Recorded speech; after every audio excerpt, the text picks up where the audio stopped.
नमस्कार मेरे प्रिय दोस्तों। कार्यालय लोक शिक्षण संचालनालय मध्य प्रदेश गौतम नगर भोपाल से ये नोटिस निकल के आई हुई है। एक अच्छी खुशखबरी भी कह सकते हैं हम। प्राथमिक शिक्षक पात्रता परीक्षा के लिए अहर पाए गए आवेदकों के काउंसलिंग के लिए निर्देशिका आ चुकी है। यानी जो MPTET वर्ग 3 प्राइमरी का टेस्ट हुआ था उसका रिजल्ट भी आ चुका है। उसमें जो भी आवेदक क्वालिफाइड हैं उनके लिए एक निर्देशिका आ चुकी है। तो हम आपको पूरी एक एक चीज क्लियर बताएंगे, तो कृपया वीडियो को लास्ट तक देखें जिससे कोई गलती अब आगे ना करें। यदि आप क्वालिफाई हो चुके हैं तो एक एक अक्षर को अच्छे से आप समझेंगे। यहाँ पे आप देख सकते हैं नवीन शैक्षणिक संवर्ग 2022-23 के लिए जस्ट अभी आज ही आई हुई है। हम आपको पूरी एक एक बात बड़े साधारण मतलब शांति से आराम से और स्पष्ट शब्दों में बताएंगे, तो कृपया लास्ट तक देखें और ज़्यादा से ज़्यादा अपने मित्रों को शेयर करें। सबसे पहला नंबर क्या दिया हुआ है? मध्य प्रदेश राज्य स्कूल शिक्षा सेवा शैक्षणिक संवर्ग सेवा शर्तें एवं भर्ती नियम 2018। इस नियम में समय समय पर किए गए संशोधन में उल्लेखित प्रावधानों तथा समय समय पर जारी निर्देशों के अंतर्गत professional examination board MP Bhopal के द्वारा आयोजित प्राथमिक शिक्षक पात्रता परीक्षा 2020 में निर्धारित प्रतिशत के साथ उत्तीर्ण अभ्यर्थियों से स्कूल शिक्षा विभाग में प्राथमिक शिक्षक के सीधी भर्ती के रिक्त पदों हेतु नियुक्ति आरंभ की गई है। यहाँ पे अच्छे से देख लेंगे, जो 2020 में एग्जाम हुआ था उसमें जो क्वालिफाई हैं उसके लिए आरंभ कर दी गई है यह प्रक्रिया मध्य प्रदेश शासन के पत्र क्रमांक में दिनांक 29/9/2022 के आधार पर ही की जाएगी। जिला वर्ग प्रवर्ग वर्ग रिक्तियां इस पर संलग्न हैं। अब हम एक एक चीज करके आपको विधिवत बताते हैं। शैक्षणिक एवं व्यावसायिक अर्हताएं। भर्ती नियम 2018 के नियम 8 की अनुसूची 3 के अनुसार निम्नांकित शैक्षणिक अर्हता निर्धारित करना अनिवार्य होगा। प्राथमिक शिक्षक के लिए आप देख सकते हैं पहला नंबर क्या दिया हुआ है? Professional examination board Madhya Pradesh Bhopal के द्वारा आयोजित जो प्राथमिक शिक्षक पात्रता परीक्षा हुई थी उसमें आपको निर्धारित प्रतिशत के साथ उत्तीर्ण किए होंगे।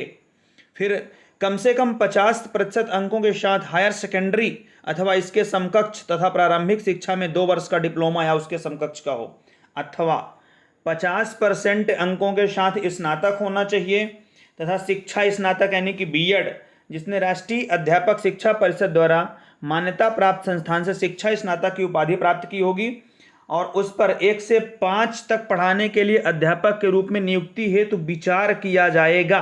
यहाँ पे आप देख सकते हैं बाकी कहीं भी विचार किया नहीं जाएगा, B.Ed वालों के लिए लिखा विचार किया जाएगा। यानी सीधी सी बात है, पहले प्रियोरिटी दी जाएगी D.Ed वालों को, ये तो क्लियर है, उसके बाद B.Ed वालों को रखा जाएगा। किंतु इस प्रकार अध्यापक के रूप में नियुक्त व्यक्ति को प्राथमिक शिक्षक के रूप में नियुक्त होने के 2 वर्ष के भीतर राष्ट्रीय अध्यापक परिषद द्वारा मान्यता प्राप्त संस्थान से प्राथमिक शिक्षा में 6 महीने का एक सेतु पाठ्यक्रम यानी ब्रिज कोर्स आवश्यक रूप से पूरा करना होगा। इसके अथवा में क्या दिया हुआ है? कम से कम 45% अंकों के साथ हायर सेकेंडरी होना चाहिए अथवा उसके समकक्ष राष्ट्रीय अध्यापक शिक्षा परिषद द्वारा प्रारंभिक शिक्षा शास्त्र में 2 वर्ष का डिप्लोमा होना चाहिए। कम से कम 50% अंकों के साथ हायर सेकेंडरी अथवा इसके समकक्ष तथा प्राथमिक शिक्षा शास्त्र में 4 वर्षीय स्नातक यानी B.Ed होना चाहिए आपका, अथवा कम से कम 50% अंकों के साथ हायर सेकेंडरी अथवा इसके समकक्ष तथा शिक्षा शास्त्र यानी विशेष शिक्षा में 2 वर्षीय डिप्लोमा होना चाहिए अथवा स्नातक की उपाधि होनी चाहिए और प्रारंभिक शिक्षा में 2 वर्षीय डिप्लोमा होना चाहिए अथवा इसके समकक्ष होनी चाहिए। यहाँ पे नोट लगा हुआ देख लेंगे। आरक्षित वर्गों जैसे अनुसूचित जाति, अनुसूचित जनजाति, अन्य पिछड़ा वर्गों तथा दिव्यांग व्यक्तियों के अभ्यर्थियों के शैक्षणिक योग्यता के अर्हताकारी अंकों में 5% तक की छूट दी जाएगी। यानी आप अनुसूचित जाति से हैं, अनुसूचित जनजाति से हैं अथवा पिछड़ा वर्ग से हैं तो जो ऊपर परसेंटेज बताया गया है उसमें आपको 5% कम करके देखना है। संस्कृत पाठशाला के जो प्राथमिक शिक्षक हैं उनके संबंध में संस्कृत साहित्य अथवा व्याकरण आदि विषय के साथ मान्यता प्राप्त संस्था बोर्ड से उत्तर मध्यमा यानी न्यूनतम शैक्षिक योग्यता होगी। इसके अतिरिक्त व्यावसायिक योग्यता में D.Ed अथवा B.Ed उन्हें उत्तीर्ण होना आवश्यक होगा। विज्ञापन दिनांक को अभ्यर्थी के पास शैक्षणिक एवं व्यावसायिक योग्यता धारित करना अनिवार्य होगा। ये भी ध्यान रखेंगे। यहाँ पे जिस दिन को विज्ञापन निकला है उसके पहले ये आपको पूरी जो भी डिग्रियां होंगी आपके पास, जो भी आपके पास पढ़ाई लिखाई होगी उसकी पे पूरे कंप्लीट होना चाहिए। अब हम देख लेते हैं आयु सीमा। कम से कम आयु तो आपकी 21 वर्ष ही है और बाकी अलग अलग दी हुई है। पुरुष आवेदक के लिए अनारक्षित वर्ग 43 साल, अगर आप गेस्ट फैकल्टी में हैं तो 52 साल तक, महिला आवेदक के लिए 48 साल और अगर आप गेस्ट में हैं तो 57 साल, पुरुष या महिला के लिए 48 साल है, इसमें किस्त से मतलब नहीं है, जो मध्य प्रदेश शासन के निगम यानी मंडल स्वशासी संस्था के कर्मचारी या नगर सैनिक हैं। पुरुष या महिला जो इनमें अंतर्गत आएंगे 48 साल 57 साल है, और दिव्यांगजन के लिए 48 और 57 साल तक है। फिर आगे है न्यूनतम एवं अधिकतम आयु की गणना 1/1/2022 के आधार पर की जाएगी। मध्य प्रदेश के मूल स्थानीय निवासी को ही कंडिका 4.2 के अनुसार आयु सीमा में छूट का लाभ मिलेगा। उन अभ्यर्थियों के संबंध में जो मध्य प्रदेश शासन निगम मंडल के कर्मचारी हैं या रह चुके हैं, अधिकतम आयु सीमा में छूट मध्य प्रदेश शासन के प्रचलित प्रावधान के अनुसार होगी। ऐसे उम्मीदवार जो भूतपूर्व सैनिक रहे हों या उनकी आयु का निर्धारण मध्य प्रदेश राज्य स्कूल शिक्षा सेवा शर्तें एवं भर्ती नियम 2018 के नियम घ के अनुसार होगा।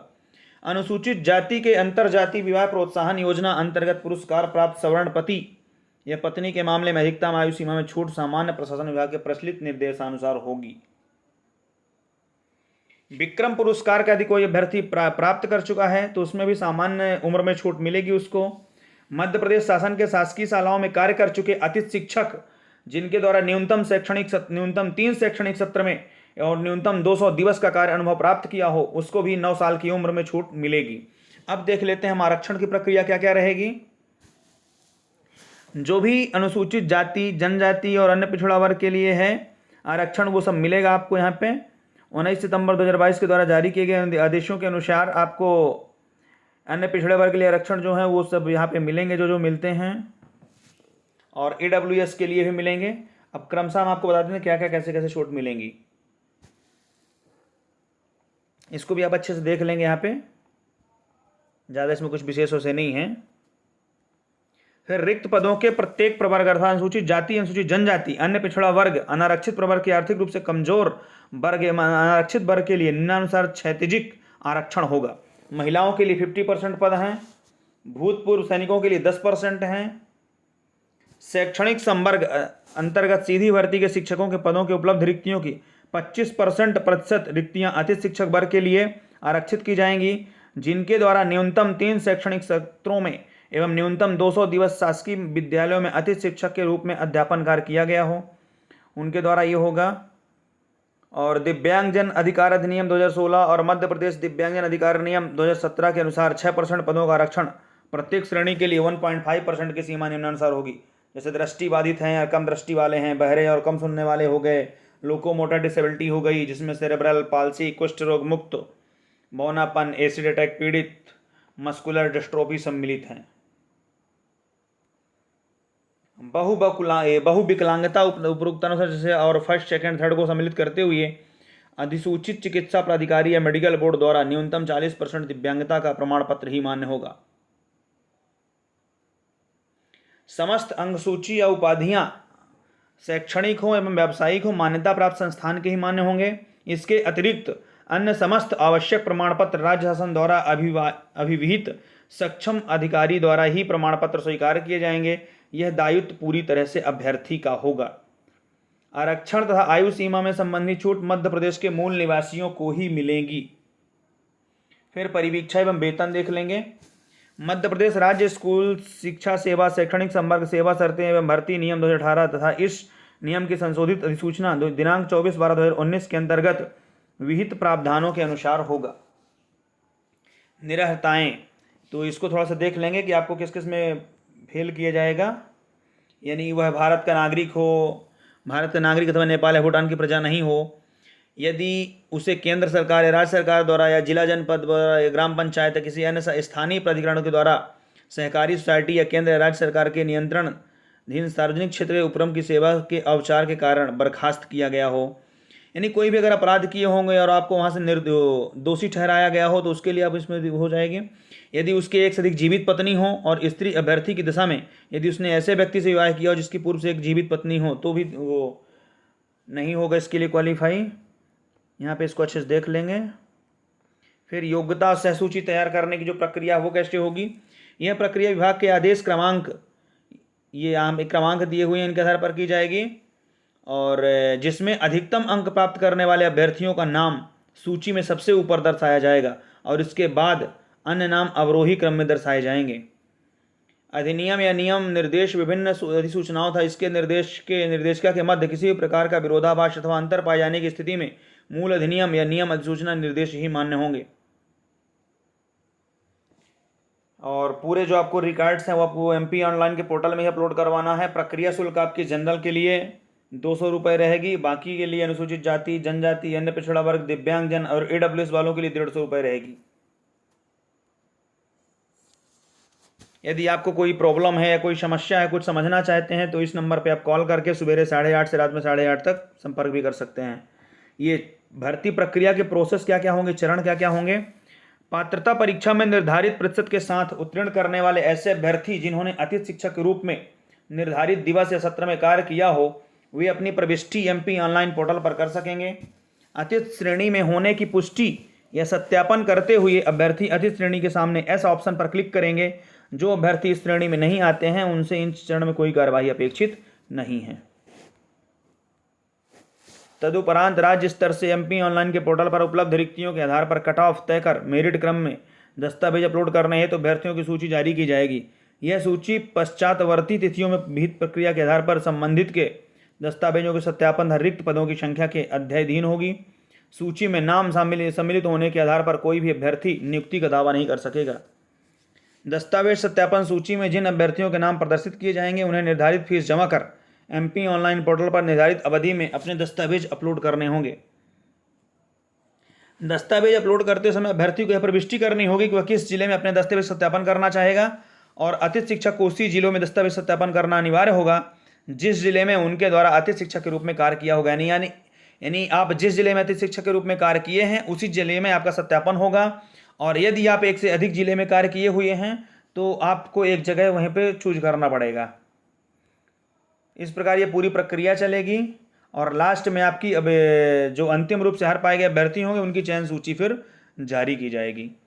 आप दोनों विभाग में जा सकते हैं। स्कूल के आगे TWD अथवा SED लिखा होगा, यानी जो जनजाति विभाग है या आपका DPI है, उसी के अनुसार आपकी पदस्थापना होगी।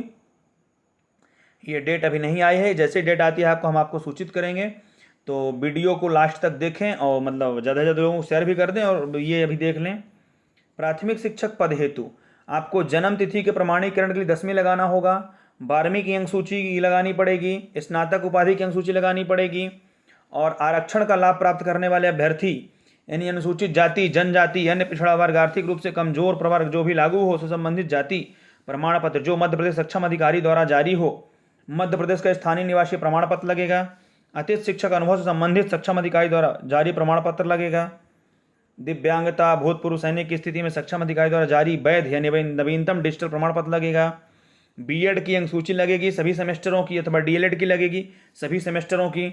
आयु छूट संबंधी प्रमाण पत्र लगेगा आपका सक्षम अधिकारी द्वारा। और यदि आपका नाम परिवर्तन किया गया है तो उसमें भी आपको जो राजपत्र में परिवर्तित नाम के प्रकाशन की प्रति की लगानी पड़ेगी।